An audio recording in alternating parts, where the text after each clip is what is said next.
KUGAN CASSIUS for IFL TV in association with MGM Marbella. Well, a bit of a surprise visit, really. Just dropped in on. Well, it was. I was sitting on my desk pretending to do a bit of work, and you bowled in. No interview planned, but after about half an hour of chat, we said, "Do you want to do an interview?" Yeah. And now we're here. Because people think I'm literally wrapped around you all the time. It's not really the case. Well, I think the opposite. I think you've gone the other way. No. Are you still my biggest fan? Yeah, I think so. Oh, thanks, mate. Well, Actually, it don't take a lot to be my biggest fan these days. I know, everyone hates me, that's why. Some bloke tweeted last night going, haven't been on Twitter for a few days, does everyone still hate at Eddie Hearn? Yeah, I saw that. First of all, what I want to talk to you about is Kameda versus Hernandez. Sort of sealed one half of the deal you've got going on with Jamie McDonnell. Jamie McDonnell comes through Roberto Ramos on the 22nd. That fight's there. Yeah, it's all signed, the fight. So, I mean, actually, I fancied McDonnell to beat Kameda. I haven't seen Saturday, but apparently didn't look anything too special. Is it? I haven't watched it. No. So I believe it's a great opportunity for Jamie. Unification, massive payday, and you know, again, people talk about it's in America. Obviously, Kameda's Japanese, so it's neutral in that respect. But you know, our Heyman and his team have been speaking to us on the fight, and we've made it. And Jamie's got to come through Ramos on the 22nd, which he should. But Ramos can whack a bit, and there's always the danger of how motivated you can get for that fight when you know what's on the next level. But what we've told Jamie, he must come for it. If he ballses it up on the 22nd, you know, the Kameda fight's done, and it's a massive opportunity for him. And I'm glad he's getting those kind of fights. Do you know what I mean? Because I feel like, you know, even before I was involved in boxing, I remember watching Jamie on Sky just as a fan. Do you know what I mean? Just in like little leisure centres, winning British and Commonwealth and European titles. He's been around a long time.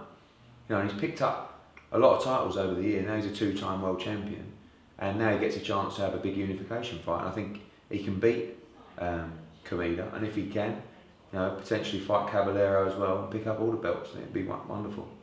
You're definitely going to have this come up at some point, and people are going to ask you, well, if you're going to back your man, why can't you put your money where your mouth is and bring Kameda over here? Quite honestly, Kameda wasn't a fight that I was particularly looking to make, because what happened with Kameda is the majority of his fights have been in Japan. He signed with Al Heyman, and Al Heyman wants to promote him in the States, which is quite a strange one. They come on to us about, I don't know, probably a good couple of months ago now, when we started talks with them on various different bits and pieces, and asked about the fight. I knew that for the value in that fight, and I don't want to throw in another Hearnism, but the commercial value in that fight in terms of the numbers, Kameda just wouldn't entertain it. You know, he's getting paid royally in the States. So he explored it. It wasn't a case of, yeah, let's just send Jamie out to fight Kameda over there. Quite happy to fight Ramos, maybe fight Stuart Hall, maybe look at Paul Butler if he comes up, you know, maybe move up to Super Bantam. But then they come up with the offer, and to be quite honest with you, it was too good to be true. So the answer is, why is that fight happening in the States? One, because I believe he can win, and two, because the offer was too good to be true. And when I told Jamie, he did 7 backflips followed by a tuck somersault, and then said, yes please, thank you very much. Fair enough. Can't be more, clear than that, you know what I mean? Obviously we know the situation with McDonnell, had the IBF, had it taken away from him, fought for the WBA. Is there still in some circles, get some stick as not being classed as a proper world champion because this whole regular super thing? Yeah, maybe, but I think because he's been world champion before, and he was stripped, you can't really question Jamie McDonnell's credibility. You know, he beat Sejar for the IBF, got stripped, and stand by till this day, bang out of order from the IBF on that, and we'll agree to disagree.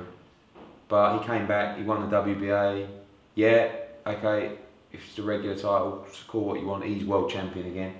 But he's fighting Kameda, so it's not like, you know, I mean, he's up for fighting anybody, Jamie. He wants the biggest fights possible. And when this fight came up, and of course the opportunity to fight in America, and also don't forget, you know, all this chat about, oh, send them out. You know that, like, fight, when you say to a fighter, do you want to go and box, where is it? It could be New York, could be Vegas. That actually adds, now I know that it's great to fight at home and everything, do you know what I'm saying? But when you say to someone like Jamie McDonnell, who has boxed in a number of big fights in Doncaster, outdoors at the Doncaster Rovers, you know, in the MEN Arena and all sorts like that. Alright, the old man's just walked in, so. Oh yeah, just walked in. So when you say to him, do you want to box in New York or Vegas, that's something that they really want to do. They don't turn around and go, oh, I can't believe he's slinging me over there. They go, yes please, thank you very much. And obviously, when you look at the money involved as well, and the great thing is down at those weights, down at bantamweight, there isn't massive money available. So when the chance comes up to earn massive money, got to take it. And he's a world champion versus another world champion. It's a 50-50 fight. So I think he can win the fight. You've only got to look at someone like Carl Froch, who bangs on about this, hasn't boxed in Vegas yet, and that stage, and like, you know, you're right about thought and the prospects of actually going out to. Sure. You know, like when you look at someone like, I mean, again, the Jamie McDonnell example is very clear. If I said to Jamie, do you want to fight Kameda at Leeds Arena, or do you want to fight him in Vegas? He'd choose Vegas every time. But even if the money was the same, because one, he's fighting a Jap in Vegas, so it's not. But there's no hostility in America. You know, you were there when Sean Porter boxed Kell Brook. It's not like you're going into someone's backyard. You imagine Sean Porter against Kell Brook in Sheffield, would have been totally different. Would have been 10,000, passion, you know. But it's not really like that over America, especially when you're fighting a Jap. It's like when Barker fought Gill. There's no one there supporting Gill. You know, so it's just like being on neutral turf anyway. Barker had 300 or 400 nutty Londoners, and they made more noise. So I just think that, and like I say, the further you get on in your career, the further that really you want to have those big fights, and you want to beat. You know, again, yeah, McDONNELL-KAMEDA will be on Sky. It'll also be on Showtime. You know, on a huge American card, and for Jamie, of course, the money's always important, but the buzz of having that kind of fight at this stage in his career is potentially what turns him on the most. Well, other than he's got a very attractive young lady, you know, it's another story. Don't know where I was going. Awkward. They did that. No. Okay, so we'll look to, we'll wait and see after the 22nd. Yeah, we'll wait on a date. I think the fight's got to happen before May, so I think you're looking at like March, April for that fight, something like that, so it'll be a little trip for you. Certainly will be.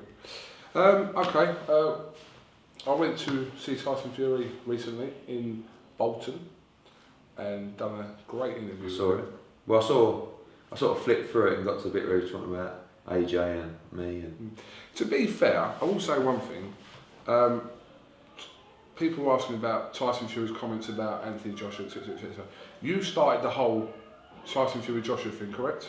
Well, what you have to understand is, and this is a bit like Kell Brook and Amir Khan, you don't sit there and you go, let me tell you now. You know, it's like someone says to me, how far away do you think Anthony Joshua is from the likes of blah, blah, blah, blah, blah, blah, Tyson Fury? And I say, to be honest with you, I think he beats him there. But we'll take those fights at the right time. He's only had 9 fights. I don't want to put him in those fights when it's, you know, touch and go. I want to put him in where I know he cannot lose a fight. That's just good management. That's just taking him in the right direction at the right speed. I believe he beats them all now, Tyson Fury included.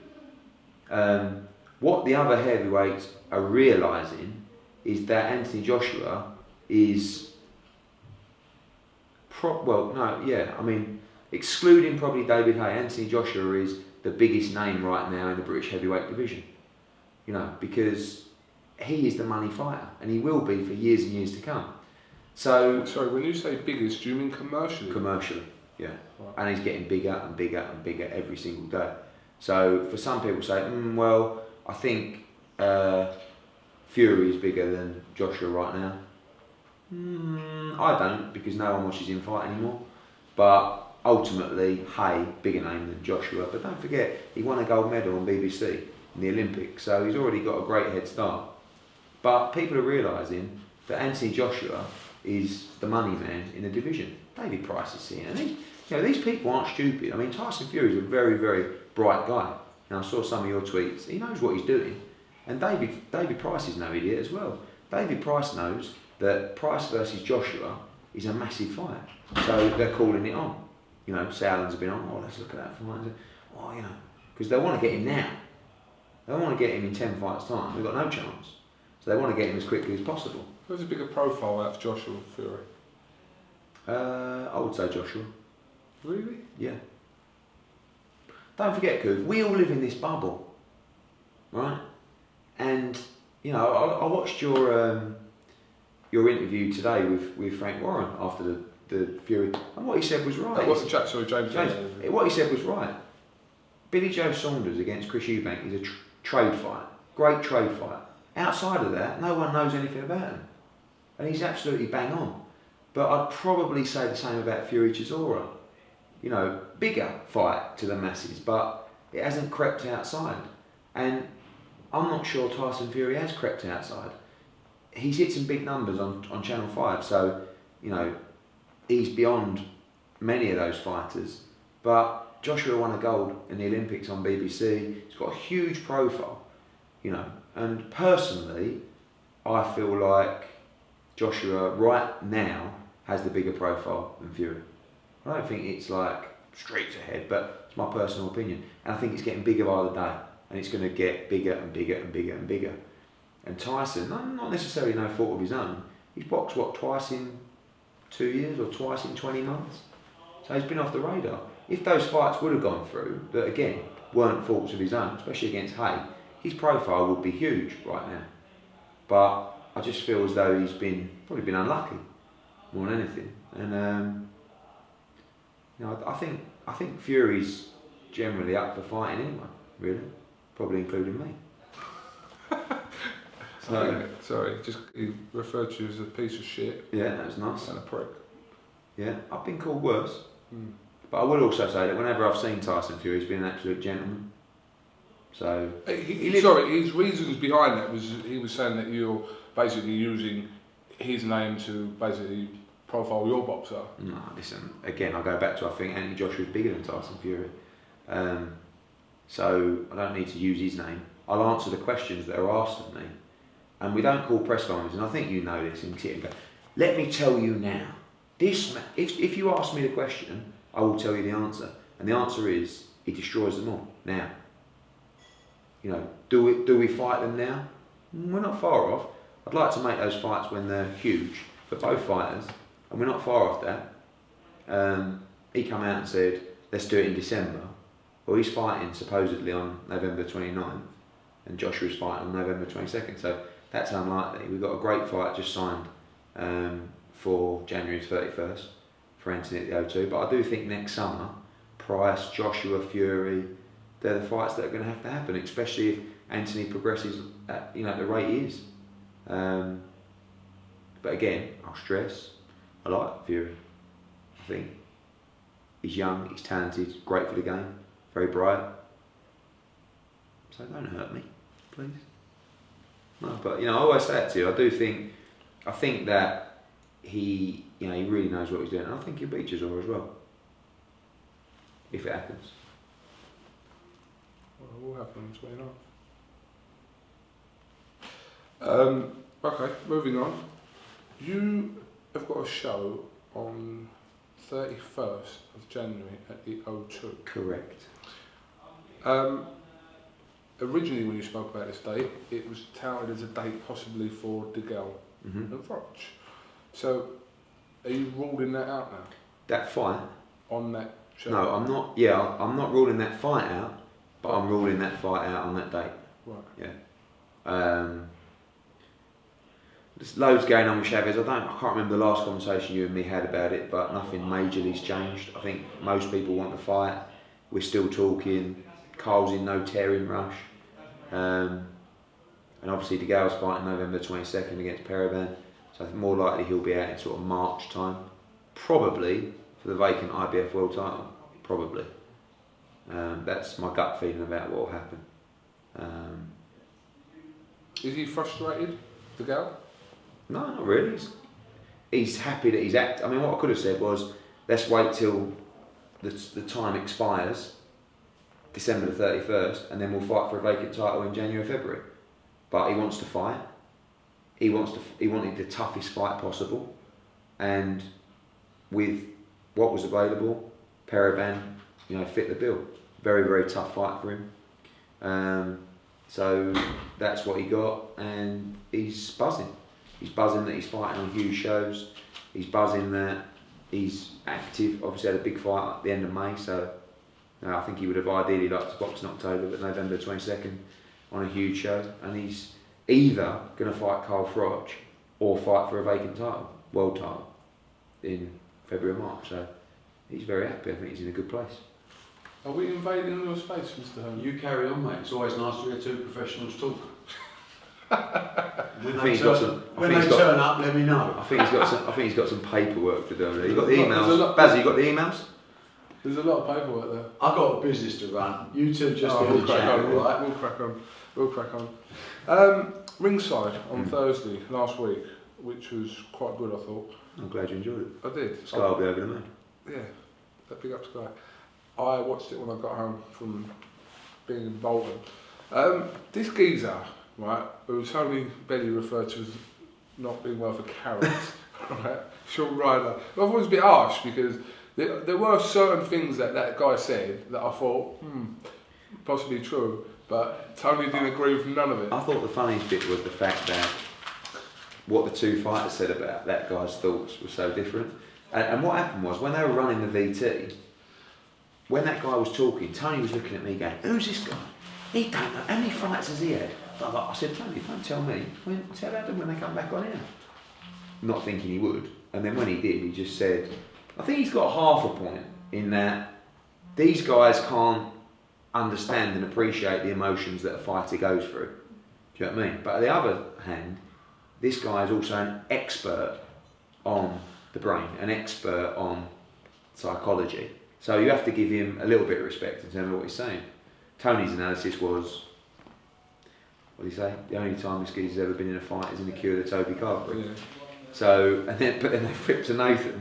They went, what did you think, Nathan? He said, well, I thought it was very good actually, very, So, listen, Tony definitely loses his rag, and if he does, he's in trouble in that fight on November the 22nd, because if he loses his rag and he lets his emotions rule what he's been preparing on, then he's going to be in trouble, and he mustn't do that because he's done it before and he has burnt himself out. He's, again, the first fight in Chilemba, he was so wound up, he gassed after 6 rounds.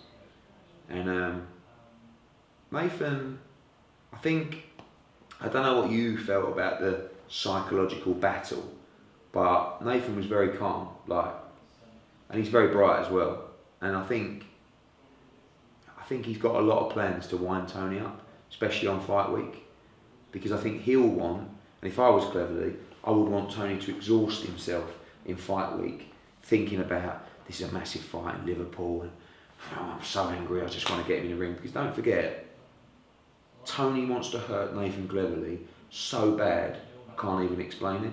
It's almost not right how he feels about him.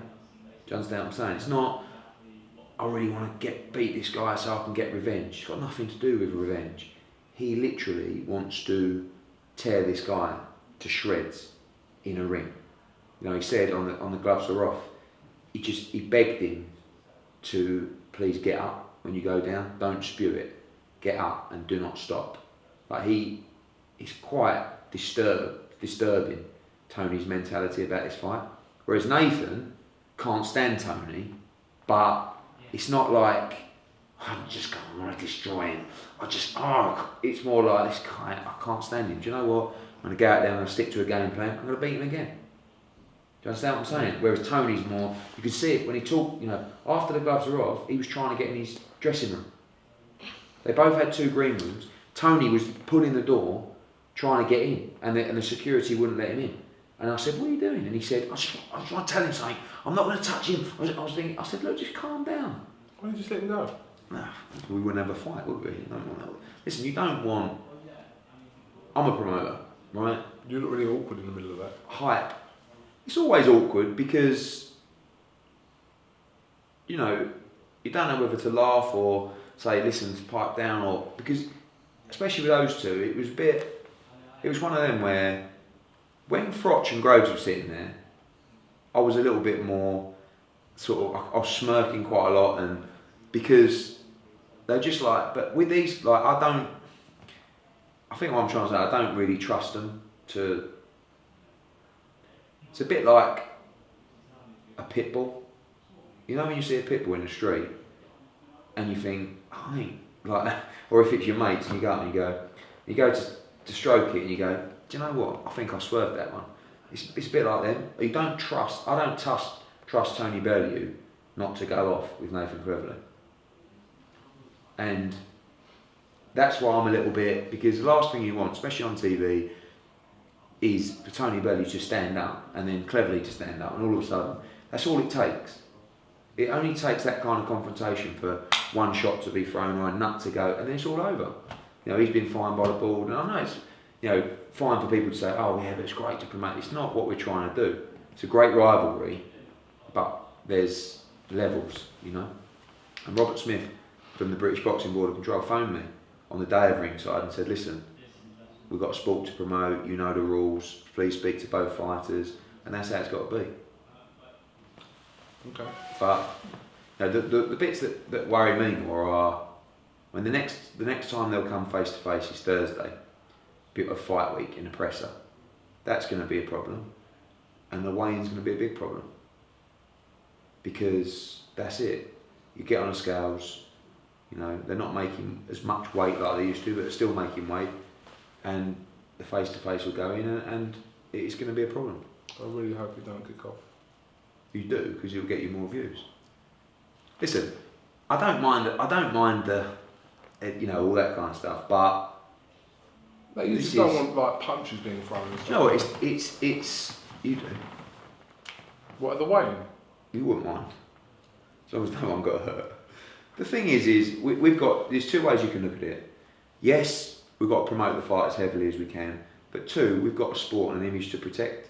And I don't want to sound boring, but I'm trying to grow the sport, especially at the grassroots level. We want these two, or all fighters, to be role models for kids, not just thugs.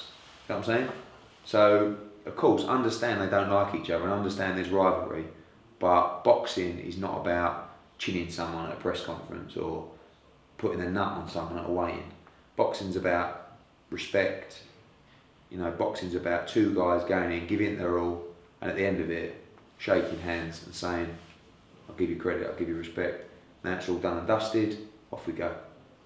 But I can't guarantee you'll get that with these two, even after the bell. So it's going to be really They always say, don't they? They always say, no, but then after the bell, after you've punched daylights out of each other, the hug comes in. But I'm not, I mean, Tony says he won't, but I hope they do. Not long to find out. Right, you've agreed to go on a podcast. Oh yeah, but Boxing Asylum. yeah. I went on it the other day. How'd you get on? Not bad. Just for people that don't know, there's a podcast. Is it called Boxing Asylum? Boxing Asylum. And they've given me untold stick. And I said, well, why don't I come on a show? And I think they were a little bit sort of taken back by it, but I'm happy to answer all questions. So I think it's this Thursday. I'll tweet about it before I go on. But should be good fun. That should be interesting. You're gonna get. I don't know if you'll get hammered actually. Yeah, but you just answer the. I've got no problem answering questions. I mean, I've got my opinions, and some will agree with it, some won't. But I'm not shying away from anything. I'm not. You know, I'm here to answer your questions. You answer. You'll give me some deep questions, and I'll answer it. And if they want to give me questions, I'll answer that as well. I mean, I think one of the things they said to you was that they felt that or the fights that I've made have gone downhill. I disagree. You know, when you look at the fights that have been made in the last, I don't know, year, you know, Frotch Groves 1, Frotch Groves 2, Quigg against Salinas, I suppose that was October. You know, Bellew against Cleverly, Murray against Crolla, Brook against Porter, Smith against Abraham, even DeGale against Gonzalez in a final eliminator, McDonnell for a world title, Selby against Brunker, Brook against Senchenko, that was within the last year. Burns against Gonzalez over here. Sorry, Burns against Crawford. I mean, there's, you've only got to look at what we used to do. I keep going back to it, and I know when I say this, it becomes longer and longer ago. But I picked up a programme the other day of a Sky show that we did, and it was Colin Lyons against Lee Purdy for the British title, with Eric Ocheng as chief support in an 8-rounder, and that was it.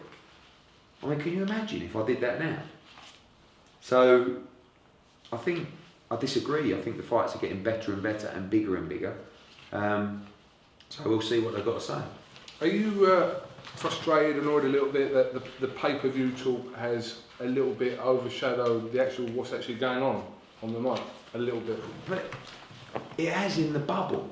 I keep talking about this. We live in a bubble where on Twitter you see what you see continuously is the tweets and the messages of fight fans who you follow, or who someone else might retweet, someone that you... Do you understand what I'm saying? Yeah. And it's very difficult. When you get a tweet sometimes, you think, someone says, oh, Hearn, you're this, you're that, and you think, fucking hell. And you go on it, and he's got like 12 followers.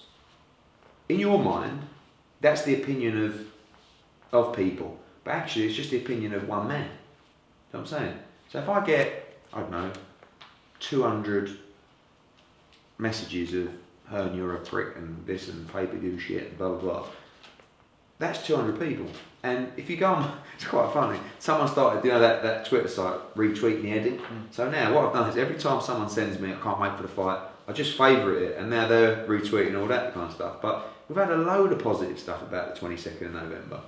But we've also had a lot of negative stuff from this bubble, which is the boxing bubble that we live in. And they're important people. But the stick has gone like that, and it continues to go like that. And as fight week comes, people will get very excited about the card. Obviously, Sky get their machine behind it, and it's going to be big, And again, nothing changes from my original conversation. And by the way, it's not if you don't like it, don't buy it. It's when you buy any product, you will evaluate it consciously or subconsciously. If you think it's delivering value for money and you want to buy it, you'll buy it. If you don't, you won't. So it's not don't buy it or else. It's just, I'm just saying, it's like anything that you pick up, whether it's a magazine, whether it's a Planet Strawberries, whether it's a watch, and you think, is that, am I happy to buy that?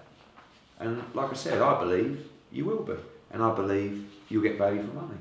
And at the end of the night, if you haven't, then you'll give me a load of stick. But in terms of has it overshadowed, I think that the talk of pay-per-view is diminishing, and as we build up and the commercial vehicle starts rolling and the power behind what we're doing and Sky doing takes over, I think people are going to be very excited about the fight, and I think time fight night comes, it's going to be a massive night for British boxing.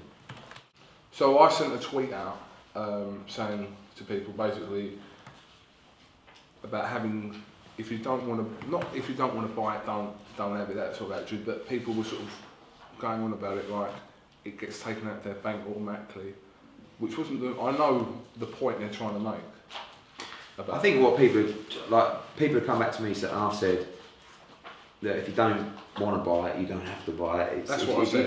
But they're saying no, we do want to buy it.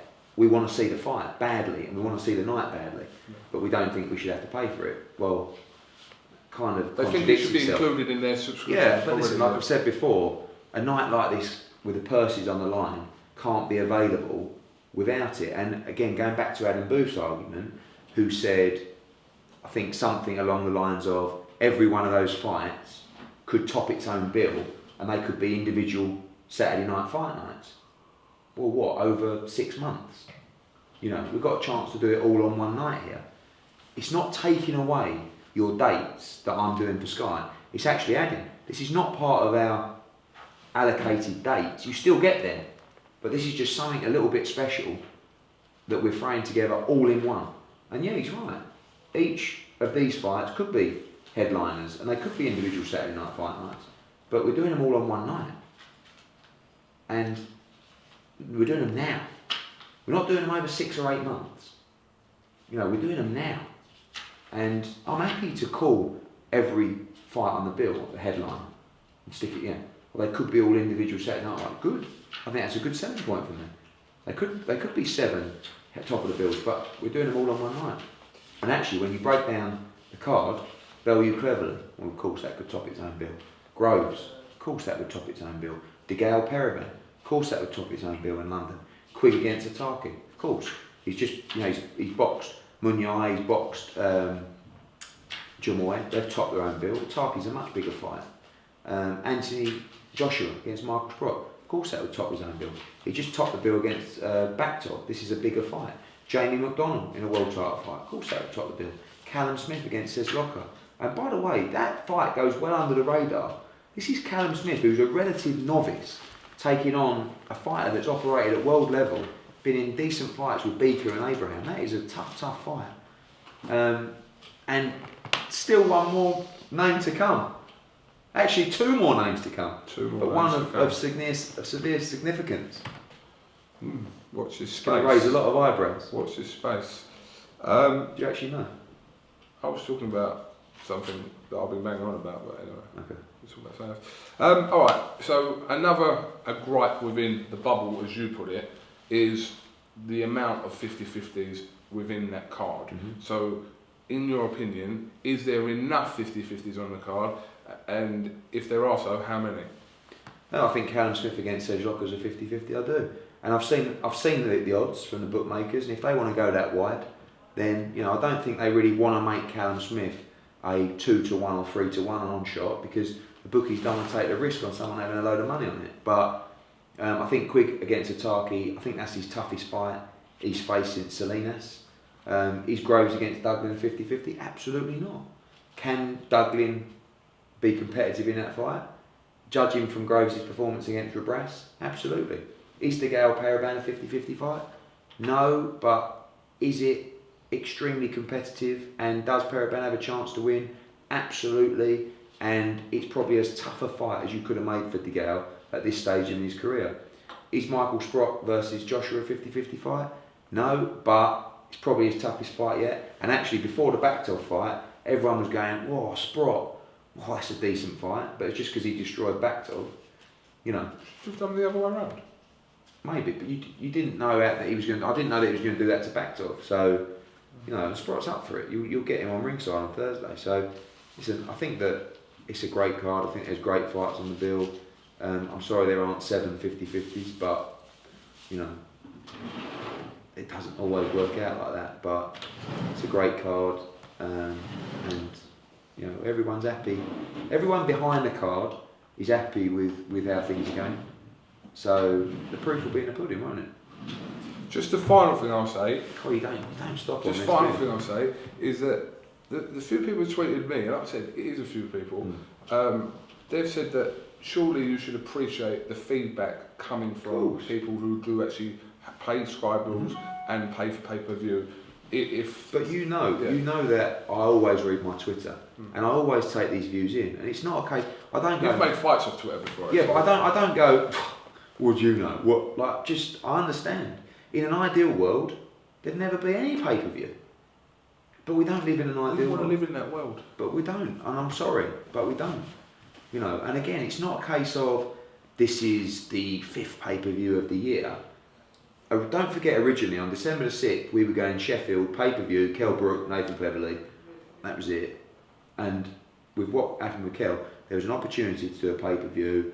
We had an opportunity to build a huge card. A lot of fighters needed to get out. There's a lot of big fights to be made. And we didn't, you know, it's not a case of running all these fights for these fighters over the stage of 4 or 5 months of Saturday night fights. It's just on one night. Everything continues. Of Saturday night fight night, we've got world title fights in January, which were announced. We've got world title fights in February, already done. You know, so nothing changes. It's just we've got 7 bill toppers on one night. on November 22nd, and it's going to be huge. And it's up to you. But don't miss it. Don't miss it. I've been at a press conference today for Billy Joe. A semi one. Yeah, well, it was half a press conference, should we say. Billy Joe, Saunders, Chris Eubank. Chris Eubank, this is the third time now that Billy Joe and Chris Eubank were meant to be via, I'm only reading going by a press release, meant to be in the same room, and they haven't been. As a promoter, can you see obviously an obvious frustration in a big fight like that, trade or not, big fight like that, but one of the opponents hasn't turned up today? Yeah, listen, firstly, it is a big fight, and you know, I know Frank described it as a trade fight, and no one knows of the fight outside of the trade. Might have been a bit harsh from him. I think it's a really good fight. The problem you've got is will it happen? Because if I was a punter, and all I kept seeing was him not turning up to press conferences, and obviously when they announced the fight, he came back and said, actually, it's not done. It's just confusing. And would you buy a ticket on the basis of that? You know, you might do on the night once you know he's in the arena, but as a promoter, yes, I can see the frustrations. I think it's quite not funny because but you've got like two control freaks. You've got Frank Warren, you've got Chris Eubank Senior, and I do think it's quite amusing them two going at it, because I've said before, you know, you said would you be interested in working with Chris Eubank Jr., and the answer, which I think I gave you in the studio next door, was yeah, good fighter, but I don't know whether I could deal with his old man. I said that to him. Yeah, that was a while ago as well. And they want to call the shots. You know, they want to call the shots. And Warren wants to call the shots. So there's going to be a lot of locking the horns, and there was going to be a lot of arguments in the lead up to this fight, and there's going to be a lot of disputes. And that's what makes it concerning as to whether the fight will happen or not. Because if he won't turn up to a press conference, how's he going to turn up to the fight? You know, there was this thing about the 50 grand thing, wasn't there? That apparently that Chris Eubank had asked for 50 grand, or Team Eubank asked 50 grand for money to be put into an escrow. That if Billy Joe was to put his hands on Chris Eubank into the lead up, then that money would go to. Yeah, well, that's ridiculous. But I mean, the main thing is for Billy Joe Saunders, and I know you told me, and he got to see his sons and that, but Eubank is giving Warren and Saunders the runaround, and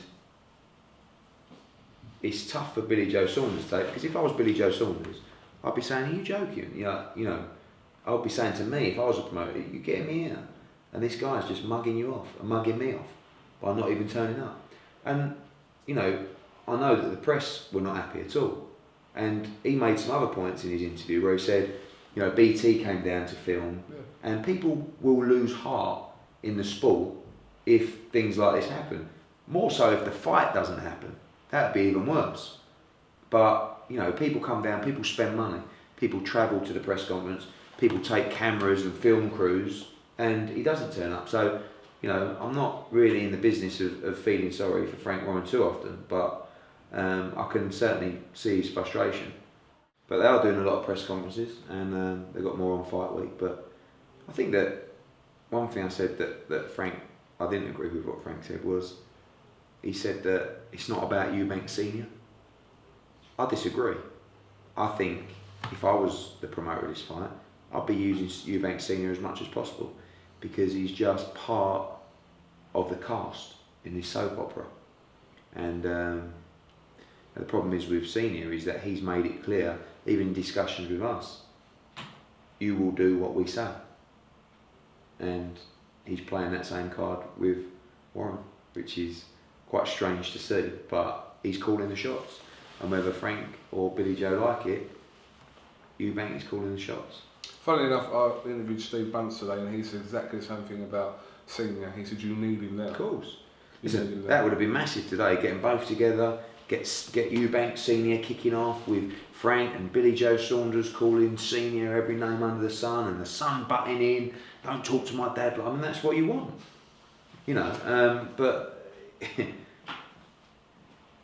of course it's about Eubank Senior, who's one of the biggest names ever in British boxing, and the fact is his son is trying to do the same. You know, and it's not, you know, and coming from a background where unfortunately I've had quite a successful father. He got very lucky, but that's another story. But it's not Chris Eubank Jr., it's the son of Chris Eubank Sr. And until he makes his own name, he will be the son of Chris Eubank Sr. So people want to speak to Chris Eubank Sr. Do you know what I'm saying? Yeah. You would have loved, how much would you have loved an interview today with Chris Eubank Sr. talking about his fight? As a media person or whatever it is you do. You know? Of course. So he's a big part of this, but you're not going to get him because he knows his value. And he knows the value of his son and he knows the value of him. And he will not give that away for cheap. He will do interviews, it's just, we just have our own. Well, you know, I'm not sure he will. He won't play ball with the media. So, at the last press conference when they done it at Fredericks where Billy did the Skype thing, Eubanks Senior was doing interviews. So. but was that when he wasn't talking about Saunders' fight? No, he was talking about that because they had to talk about that because. But did he know that there was going to be a Skype with Billy Joe I'm Saunders? not sure. I don't know. So we'll see. But because you used to just be Barry's son, didn't you? I just used to be Fat Eddie. And some people actually won't deal with you, I've been told. They'll only talk to him. The governor. We're quite a good little double act because what we do is we do whatever works. Do you know what I mean? It's not like, it's like if I need a favour from someone else in the boxing industry who is also 80 odd, right? Then he gets on the phone to him and phones him up and says, "Oh, do you remember that time we were, you know, you and me, we go back a long way. Good, use him. You know, we've got to do whatever you've got to do to win. If that means using your old man to do a little bit of legwork, not a problem." No problem. All right, then. Well, unless there's anything else you want to add. No? I understand you have a signing soon. Got a couple of signings soon, yeah. Probably going to announce one this week, probably one next Monday. Then we're out in Dublin next week. Can't wait for that, it's going to be lively. Going to get some good footage for you at that press conference. Tim Sweeney, Fitzgerald, O'Sullivan. And loads of media stuff coming up over the next couple of weeks, so all good. This month is going to be absolutely banged out. It's a great month. But I told you, I keep saying in the interviews, boxing's in a great place. And everyone's been given a kick up the arse, and everyone's trying their nuts off.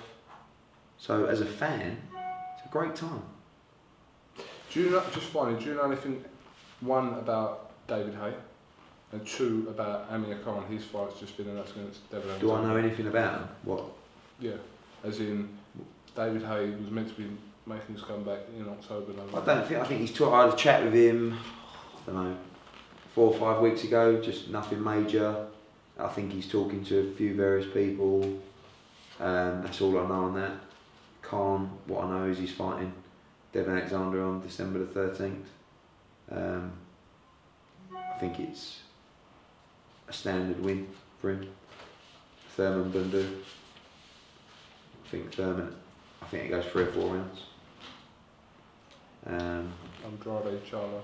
Yeah, don't know a lot about Charlo, to be honest with you. Jamel Charlo. Andrade's very talented, not the most exciting, but I don't know enough about Charlo. Only that he beat Duggan.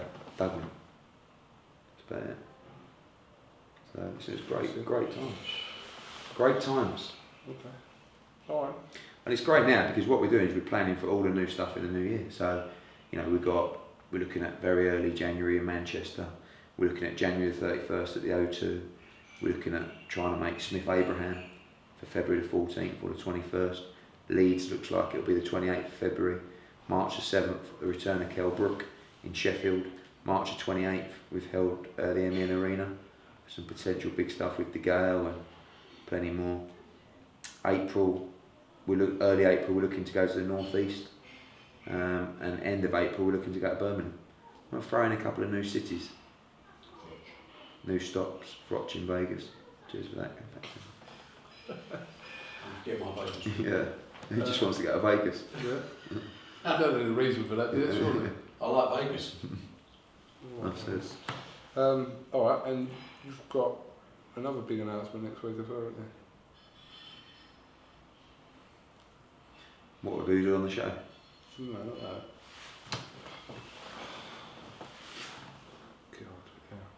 We've got so many announcements. No, this announcement, yeah.